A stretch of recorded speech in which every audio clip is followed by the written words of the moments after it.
Israel está em guerra de novo. E para você entender, Israel é o relógio do mundo.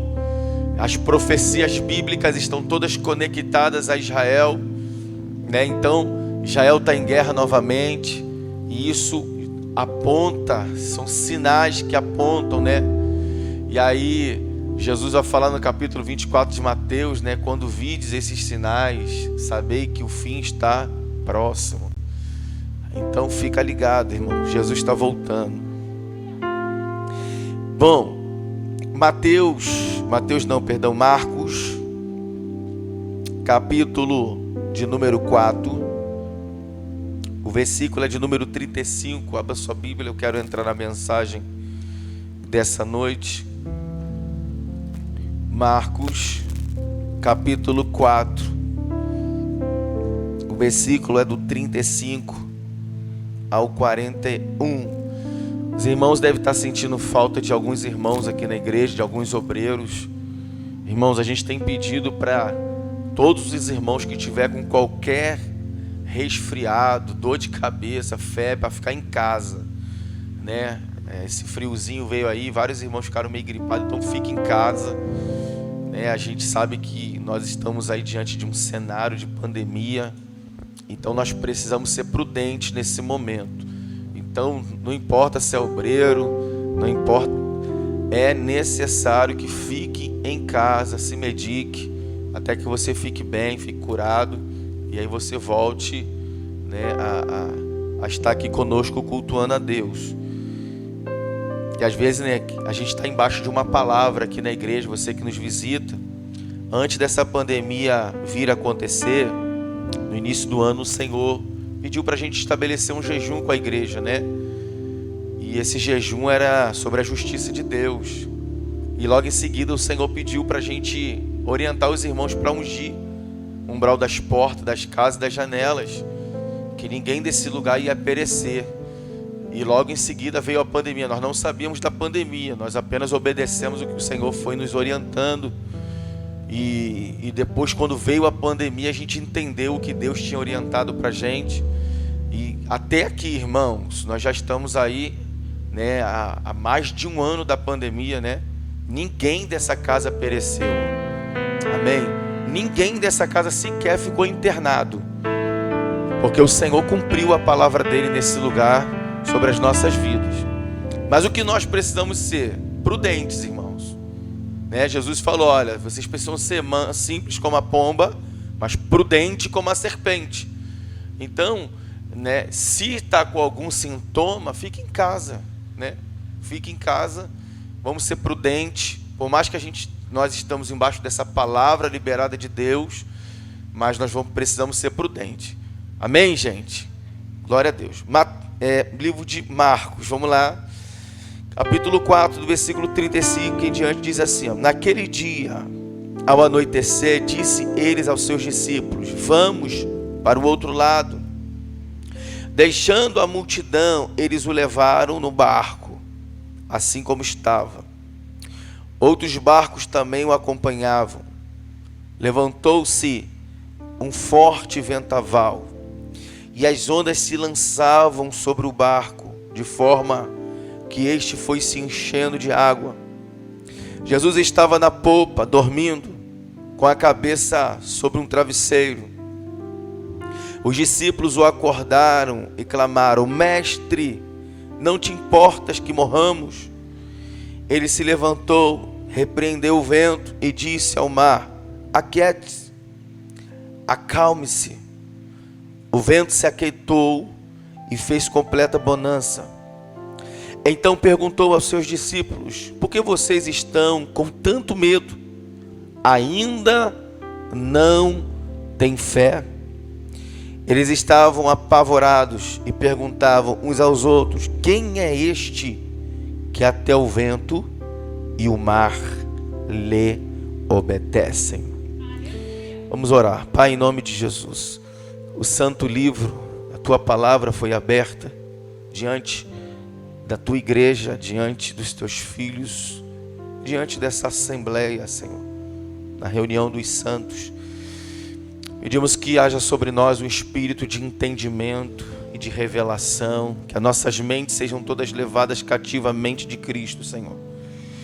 Pedimos que o Senhor repreenda desse ambiente todo espírito maligno, espírito de cansaço, de fadiga.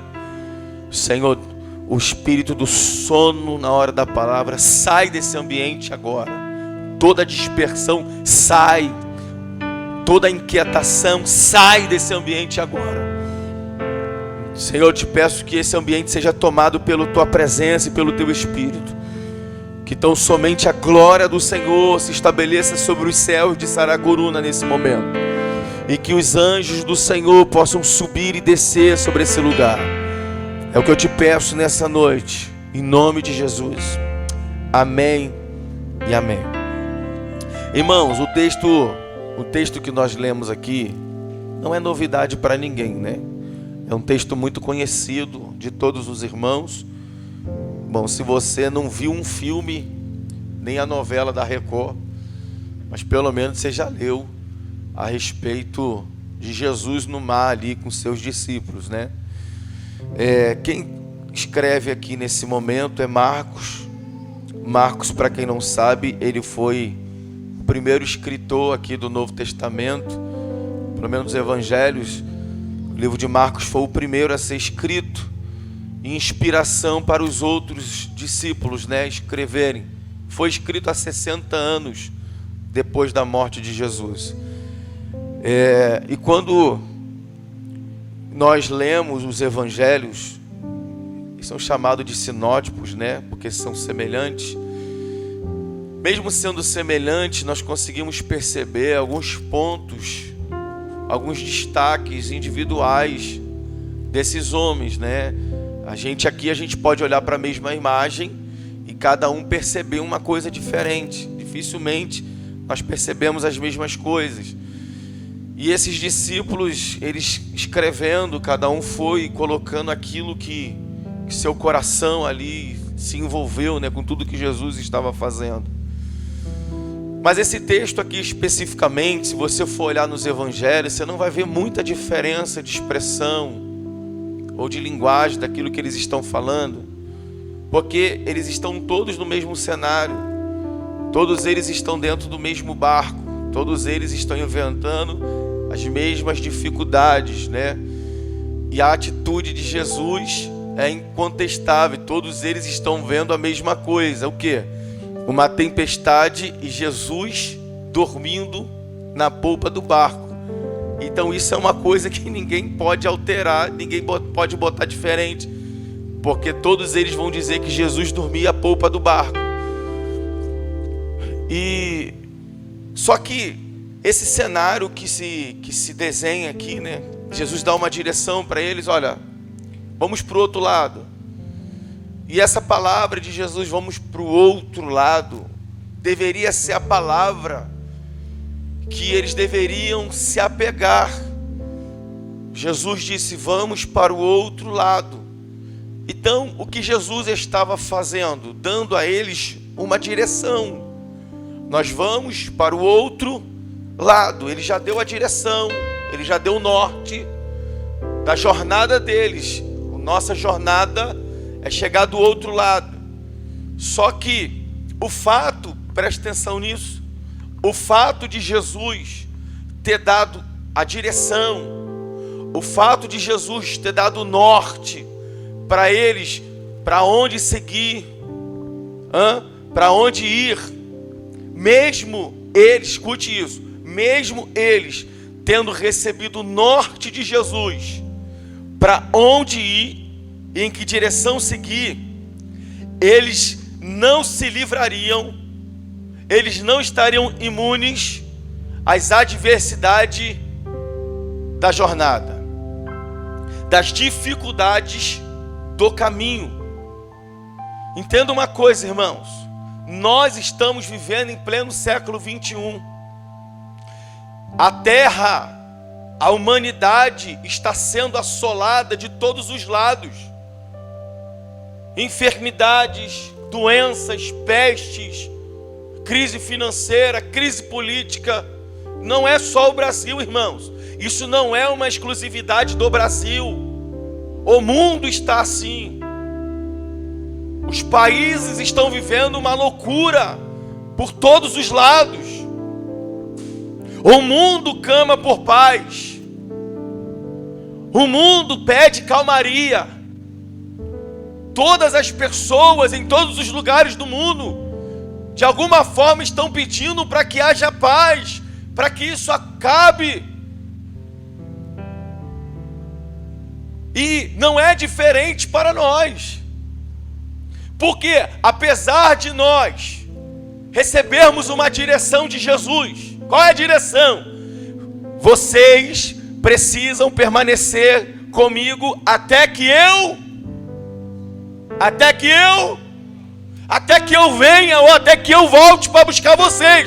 O que Jesus fez com a igreja? Ele deu uma direção, ele deu um norte. Qual é o norte? Vocês precisam chegar na Jerusalém celestial. Permaneçam nesse propósito. Escute, nós estamos nesse caminho, sim ou não?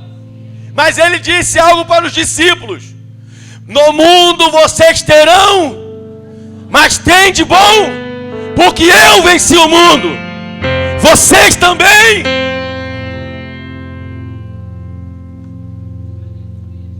E nós precisamos compreender isso.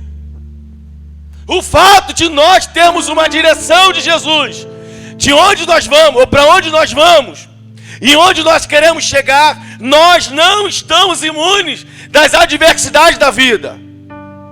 Nós não estamos imunes das lutas da vida. Mas uma coisa nós podemos nos alegrar, em que Ele está conosco em cada adversidade que se apresenta. Catuca essa pessoa que está do seu lado aí, fala para ela, se anima. Tu até pode estar passando luta, mas você não está sozinho. Alguém pode glorificar aí o nome do Senhor. Aleluia!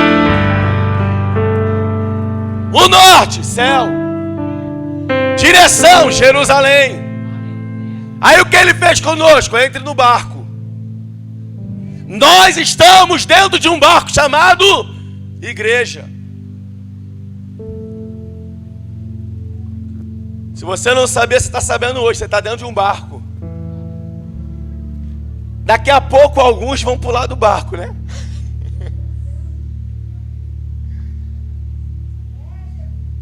Porque tem gente que não consegue esperar o trajeto. E o século 21 fala crise de ansiedade. E por aí vai. Olha para essa pessoa que está... Olha dentro do olho dela, pelo amor de Deus, irmão, e fala assim, ó, não saia do barco enquanto o barco não chegar no destino final.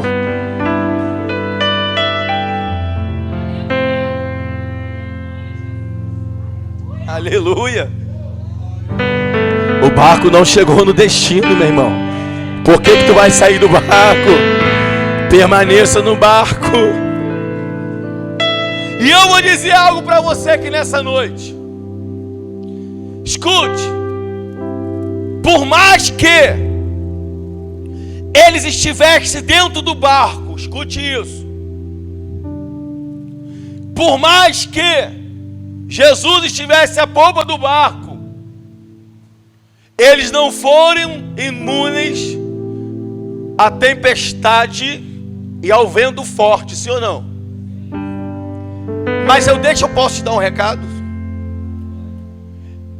O vento estava forte, a tempestade estava forte, mas era onde?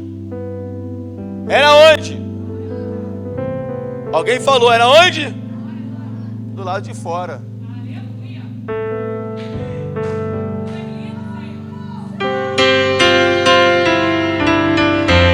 Catuca essa pessoa que está do teu lado aí e fala assim para ela, vai sair do barco?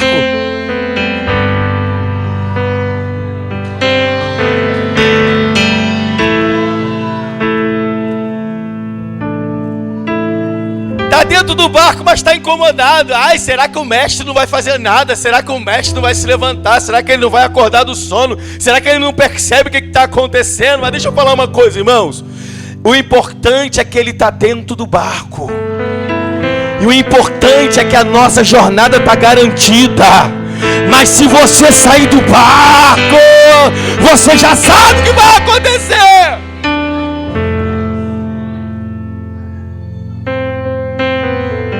E isso me remete a Noé. Quem lembra de Noé, hein?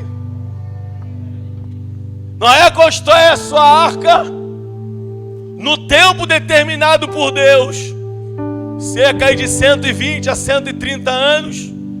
Ele entra na arca, e a arca é um mistério muito grande. Por que que é um mistério? Quem foi que fechou ela pelo lado de fora?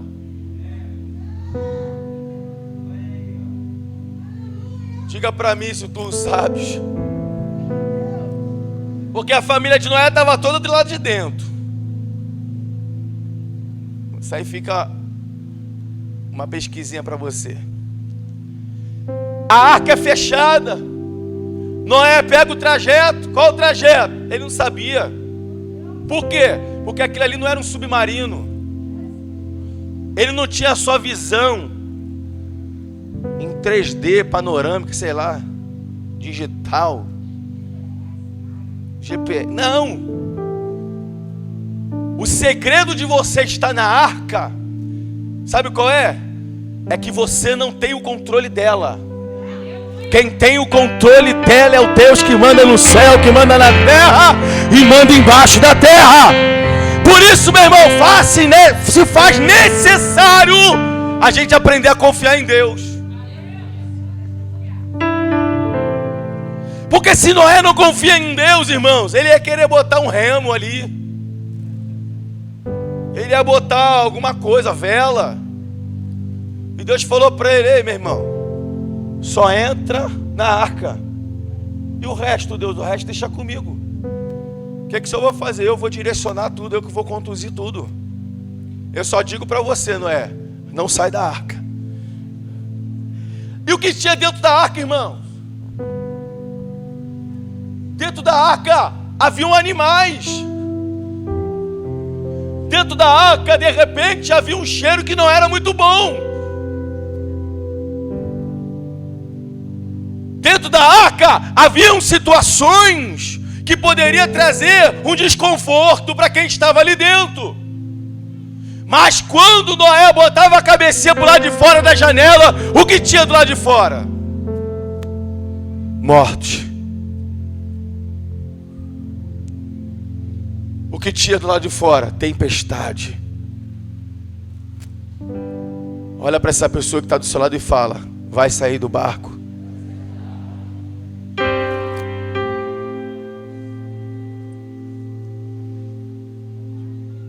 Eu prefiro ficar dentro do barco, mesmo com as dificuldades que possa ter dentro do barco, mas tendo a certeza que Jesus está no controle dele, tendo a certeza que ele tem um destino e ele vai chegar em Jerusalém, na Jerusalém celestial, do que sair do barco e ficar vulnerável à morte, ao vento, às tempestades. Ih, meu irmão, e pastor, tá jogando praga em mim? Claro que não, irmão, pelo amor de Deus. Só que a Bíblia vai dizer que o mundo jaz do maligno.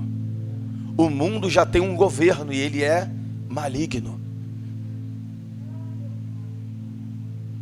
Então eu prefiro ficar dentro do barco com algumas dificuldades, mas sabendo que Jesus está na polpa e que qualquer momento ele acorda, qualquer momento ele age, do que ficar do lado de fora e ficar sujeito a uma ação do maligno. Pergunta essa pessoa que está do seu lado: vai sair do barco?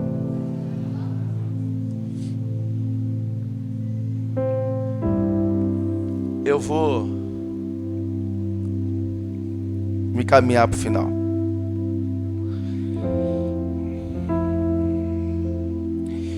Eu até escrevi aqui um tema aqui, irmãos.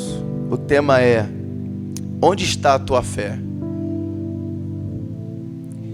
O versículo 40, Jesus pergunta para os discípulos assim, ó: ainda não tem fé? Por que Jesus pergunta isso para os discípulos? Porque os discípulos já havia vivido muitas experiências com Ele. Os discípulos já tinham presenciado muitas manifestações de Cristo. Eles viram a ação de Jesus por muitas vezes, curando pessoas, libertando pessoas. Eles viram Jesus fazendo grandes milagres. E mesmo eles, escute isso, e mesmo eles vendo e participando de muitas ações, de muitos milagres de Jesus, mesmo eles estando dentro do barco, por causa do vento, por causa da tempestade, a fé deles foi indo embora. O que a gente precisa entender, irmãos, é que se nós estivermos dentro do barco e não se atentar para aquilo que Cristo quer fazer, nós também podemos ser pegos pela falta de fé. A gente também pode em algum momento ter a nossa fé abalada, porque os discípulos viram tudo que Jesus fez, eles participaram de muita coisa que Jesus fez, mas o fato deles ficarem olhando para o vento e para a tempestade, eles começaram a se esquecer do trajeto do barco. E não só isso, eles começaram a se esquecer de quem foi que deu a palavra. E eles também se esqueceram que ele estava dentro do barco. Alguém está entendendo isso, pelo amor de Deus? Quem está fora do barco está vulnerável a uma ação maligna. O mundo jaz o... Quem está dentro do barco precisa tomar cuidado. Cuidado com o que, pastor? Com o vento e com as tempestades. Porque o vento e a tempestade pode nos distrair, pode trazer medo, insegurança. Por isso que Jesus está... Gente, pelo amor de Deus, Jesus está aqui, ó, o barco. Jesus está na popa, deitadinho, irmão. Você vai pegar o texto e vai dizer que Jesus pegou um travesseiro. Aí eu te pergunto, quem é que... Não sei se aqui alguém já pescou e no meio, e lá na pesca, de repente o tempo começou a mudar. O barco, tem uns que já levam já o remedinho, né? Mas quem é que consegue dormir no saculejo do barco, irmão? E o texto está dizendo, era uma tempestade. As ondas já estavam entrando no barco. Como que Jesus consegue dormir nesse cenário? E aí, eu abro um parêntese. Como que Jesus dorme e como que esse camarada tira o olho da posição de Jesus e coloca os olhos na tempestade? Eu vou falar de novo.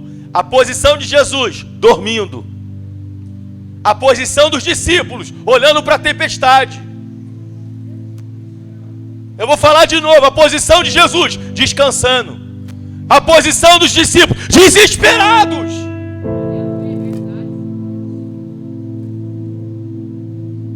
A posição de Jesus era uma. A posição dos discípulos era outra. Por que isso, pastor? Porque eles tiraram os olhos de Jesus e colocaram os olhos na...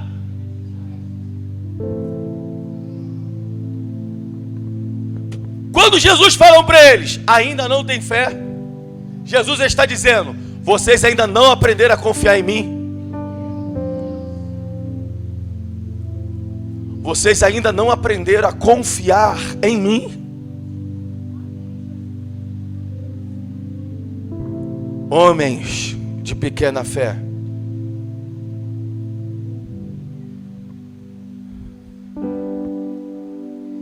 Aí Jesus fala para o vento e para a tempestade, né? Cala-te, aquieta-te. Aí escute aqui, ó. Agora que o vento e a tempestade se acalmaram, os olhos deles saíram da tempestade e voltaram para Jesus. Quando os olhos deles se voltam para Jesus, eles dizem: quem é esse que até o vento e o mar lhe obedecem? Quando os olhos deles se voltam para Jesus, escute isso, eles começam a entender: quem é esse que tem todo o poder? Quem é esse que tem toda a autoridade? Quem é esse que governa sobre tudo? Quem é esse? Enquanto eles olhavam para a tempestade, olha o texto, ainda não tendes fé. Enquanto eles olham para a tempestade, eles já se esqueceram de tudo que aconteceu horas atrás. Você está entendendo, irmão? Não interessa o que você viveu com o Senhor ontem. Não interessa as experiências que você teve há meses atrás. Se você tirar os olhos dele... Eu estou falando de gente que estava caminhando com Cristo, irmãos. Eu estou falando de gente que está vendo milagre, está assistindo milagres extraordinários acontecendo. Esses camaradas tiraram os olhos daquele que estava descansando para colocar os olhos na tempestade. Quando eles colocaram os olhos na tempestade, a fé deles esmoreceram. Porque esse é o propósito da tempestade: esmorecer a tua fé. Mas se você permanece com os olhos nele, escute, a tua fé não vai ser abalada. Nós precisamos, e eu falo isso com toda a propriedade, que essa palavra o Senhor falou comigo. Nós precisamos de verdade aprender a confiar em Deus. Nós precisamos de verdade, sabe, acreditar no que o Senhor falou para nós. Quantas pessoas que o Senhor já fez promessas, mas pularam do barco, porque a promessa está demorando, pastor. Mas Ele não deu uma palavra, Ele não deu um norte para você, por que sair do barco? Quantas pessoas, irmãos, que devido às adversidades do dia a dia, o vento, a tempestade matou a sua fé? Quantas pessoas que podem estar aqui nessa noite, que saíram do barco porque tiraram os olhos de Jesus? Ah, pastor, você sabe, né? Não, irmão, não sei não. O que eu sei é que os meus olhos não podem sair dele. Porque se os meus olhos saírem do Senhor, a minha fé também esmorece. Se os meus olhos saírem dele, eu também enfraqueço a minha fé. Tanto que quando ele diz: vento, cala-te, tempestade, se aquieta, os olhos dele saem da tempestade e voltam para o Senhor. Quando os olhos dele voltam para o Senhor, eles conseguem enxergar quem ele é. Ele diz: quem é esse que o vento e o mar lhe obedecem? Quando os seus olhos voltarem para o Senhor, você vai conseguir contemplar de novo quem Deus é na tua vida. Quando os seus olhos voltarem para o Senhor, você vai conseguir contemplar quem Deus é para a tua casa, quem Deus é para a tua família, quem Deus é para os seus filhos. Ei, meu irmão, quando você voltar os seus olhos para Ele, quando você voltar a confiar nele, aí você vai ver quem Ele é. Aleluia. Quem é esse que até o vento e o mar lhe obedecem? Aleluia. Ei, depois disso você nunca mais vai ver os discípulos com dúvidas sobre quem Jesus é. Nunca mais. Por quê? Porque naquele momento eles começaram a crer de verdade. E aqui eu quero abrir só uma aspazinha rapidinho para a gente orar. Existem ventos e tempestades que não é para matar você. Existem ventos e tempestades que vão se levantar só para você saber que Deus está contigo. Só para você entender que Ele está dentro do teu barco. só para você entender que Ele está no controle da tua vida, que Ele está no controle da tua casa, que Ele está no controle do teu casamento, que Ele está no controle dos seus filhos. Vai ter coisa que vai se levantar, mas é Deus falando contigo. Eu estou com você, creia.